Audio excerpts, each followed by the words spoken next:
Here's a few things that I prepped for my family of 6 this week as someone who tries to avoid ultra-processed foods. But it's absolutely progress, not perfection. In an effort to have some healthier snacks around the house, I made some Mayak eggs to begin with. I boiled my eggs for just 6 minutes because they were quite small ones, and then just covered them in soy sauce, rice wine vinegar, sugar, sesame, spring onions, normal onion, chili, ginger, garlic. You get it, all the good flavours. Then popped it in the fridge overnight or 24 hours, and they are the most delicious little snack. I love them. Something absolutely catastrophic happened to my sourdough starter, so whilst we're reviving it, I just made a basic white loaf, and it's just really easy. The recipe for it is at the top of my page. It comes out great every time, for me at least.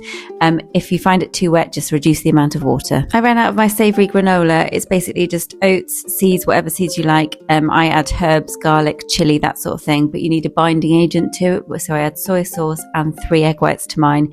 You bake it in the oven 140 degrees for around half an hour, turning it every 10 minutes, and it's so good on top of soups and salads. My husband's obsessed with the chili oil you get in pizza places, but they're never ever spicy enough, so I've made my own. I don't know how we're going to smuggle it in there, but hey ho. It's just olive oil, chili and garlic on a low heat for around half an hour, and then just into a sterilised jar. I added extra chilies. Don't forget to take the little plasticky bit off, otherwise it will melt. I always make hummus because it's low effort, it's cheap, and the kids love it. Just chickpeas, lemon juice, garlic, a bit of cumin, paprika, olive oil, and loads of salt. If you want it really smooth, then add a few ice cubes and then blend it to within an inch of its life. It is so much nicer than shop bought hummus, and it is so easy. I'm quite often guilty of not checking that I have all the appropriate ingredients before starting something, and on this occasion I didn't have enough self-raising flour and I didn't have any baking powder for the chocolate chip muffins I was making, so I tried to do them like a Yorkshire pudding style, and actually they turned out really, really well. They were crispy on the outside, fluffy on the inside, and really, really indulgent. So nice. I don't tend to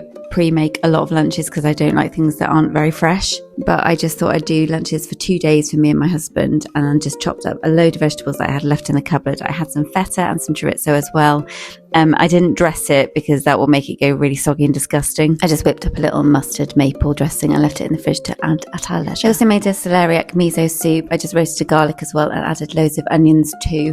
Roasted the celeriac and popped it all into the blender. Added chicken stock that I had in my freezer. I was heavily influenced by Andrew and the Alps making this, so credit where credit is due. It wasn't exactly the same, but that's where the inspiration came from. Obviously, I added all my toppings to it and popped some in the freezer. Thanks so much for watching. Any recipes you'd like, let me know.